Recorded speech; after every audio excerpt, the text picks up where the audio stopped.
Good morning, everybody. All right, today we're going to talk about rates, specifically rates of change. And the two types that we'll be looking at are what we call average rates of change and instantaneous rates of change, and how they are two very different things. And by the end, we're going to wrap all around to all this other calc stuff that we've been talking about. Actually, rates is one of the big pieces of calculus, and why we study it is to discuss some of the different kinds of rates and how things increasing, decreasing over time, and the applications and what that means to us. All right, so let's start with the easy one, the average rate. The average rate is the slope between 2 points. So if I'm trying to find, let's see if I could draw a nice little line here. If I'm trying to find the slope between those 2 points, I'll give you guys a second to jot that guy down. My random function f. I'm talking about the slope of this. Oops. It's supposed to be a straight line, guys. All right. From A to B. Now, forever ago, we learned about slope, y2 minus y1 over x2 minus x1. But now we're big boys and big girls, and we've got different ways of expressing it. So the average rate is also known as the slope of the secant line. That's a line that passes through a function.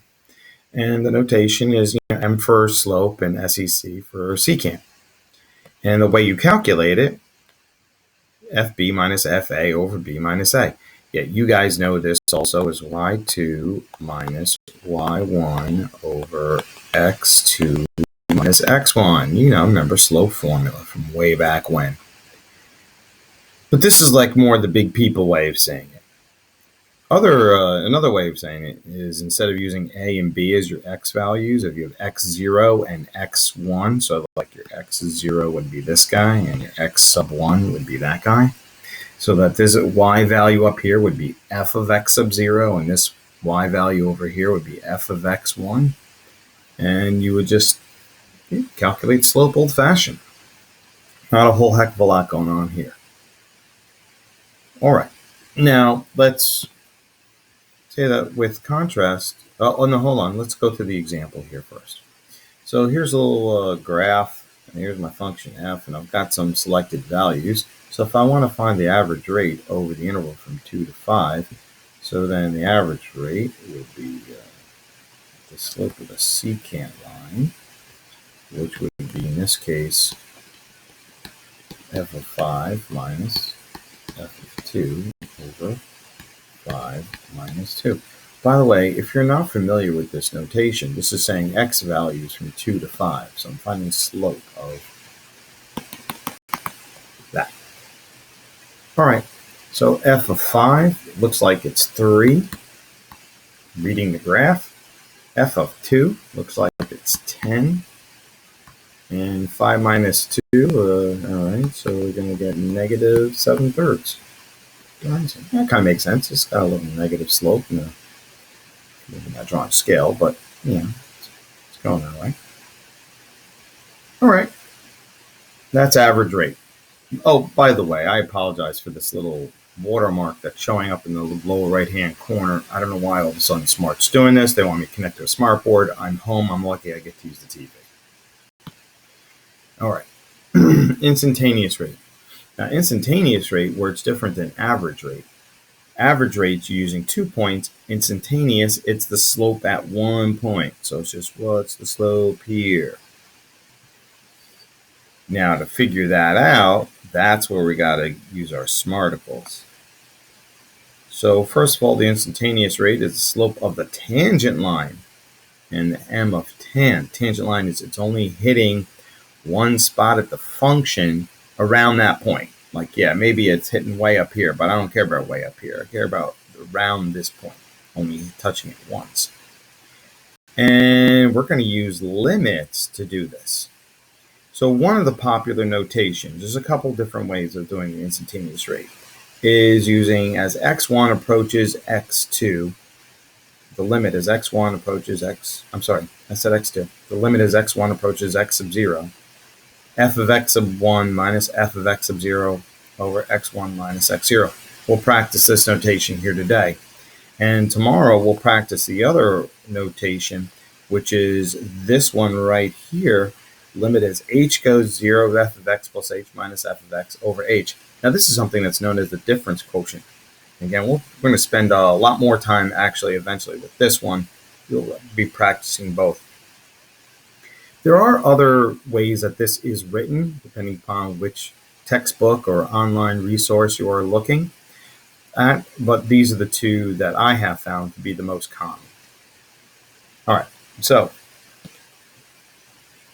right, recapping everything we're going to do before we get into instantaneous. First off, here we are, another average rate between these guys right here. This time I'm giving you the equation. So what you're going to do is average rate, that's between the 2 points. So that's going to be f of 5 minus f of 3 over 5 minus 3. All right, now you have a function to actually plug into to get f of 5. And f of 5 would equal 26, and f of 3 would equal 10. So 16 over 2, also known as 8. If you're wondering where the 26 and 10 came from, may I encourage you to reach out to your Algebra 1 teacher on how to get f of 5 and f of 3. Yeah, that's how I feel about that. All right, let's look at this instantaneous rate when x of 0 equals negative 4. So the instantaneous rate is saying, just going to write out the formula.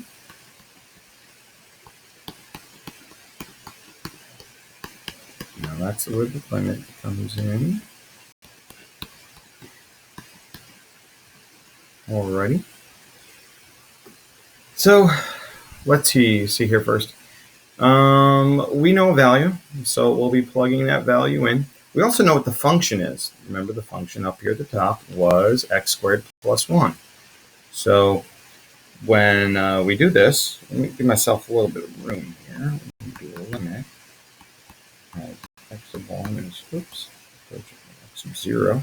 So that's going to be x of 1 squared plus 1 minus, that's what f of x1 is, minus, now x of 0 is negative 4, so that should be 17. Right? Because f of 4 is going to be negative 4 squared plus 1, should still be 17. Now that's going to be all on top of x1 minus negative 4. Alright, so let's look at this. Oh, I forgot to change one other bit. I forgot to change this. The x of 0 should change. So let's see, we're going to get here x1 squared minus 16, and that's going to be over x1 plus 4. Now, at this point, just like we did, I don't know, any kind of time here with the limits, we're just going to plug in the value. You get 0 over 0, but some of you are pretty smart. Oh, I could factor that. And that's exactly the intention of this. The intention of this is that you need to do something else with the problem to make it solvable. So this is going to be x1 plus 4 and x1 minus 4. And that's going to be over x1 plus 4. And lo and behold, huzzah. And then we can plug in the negative 4. Negative 4 minus 4, negative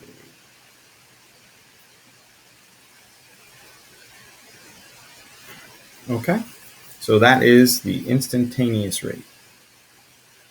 Now, there is one other thing we need to look at, and that's the instantaneous rate for any x value.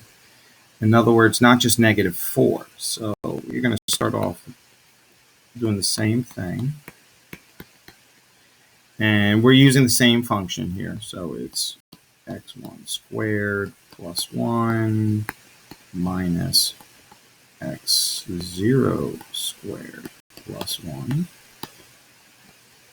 And here we're going to have x of 1 minus x of 0. And the first thing you might notice is, holy cow, some stuff is going to subtract itself away. That's nice. X1 squared minus x0 squared over x1 minus x0. Alrighty. Oh, difference of perfect squares up top. And it's not always going to be the same thing in terms of the algebra. Sometimes you have to, you do some other things. Maybe you'll have radicals or maybe even trig functions. So you have to be prepared to use your brain. Alrighty. And oh, look at that. Bang, that's all gone. Now, as x1 becomes x0, that means that you're looking at x0 plus x0. You're plugging in x sub 0 wherever there's an x sub 1. So then your final answer is 2x sub 0. All right? So what this means is this little equation here. You give me an x value, and I can give you the instantaneous rate by plugging right into that. So if I asked you for the instantaneous rate when x sub 0 equals 5, 2 times 5 is 10. So the slope would be 10 at that point. I'm going to jump back and see how good I did on the last thing. What was the value? Negative 4? Negative 4, 2 times negative 4, that's negative 8. That's what I had. All right. So, that's all you need to do. The problems are very much like this, in A, B, and C. If there's something that says sketch a drawing about that, don't worry about sketching the drawing. I really don't care about that. So you can ignore that. All right, ladies and gentlemen.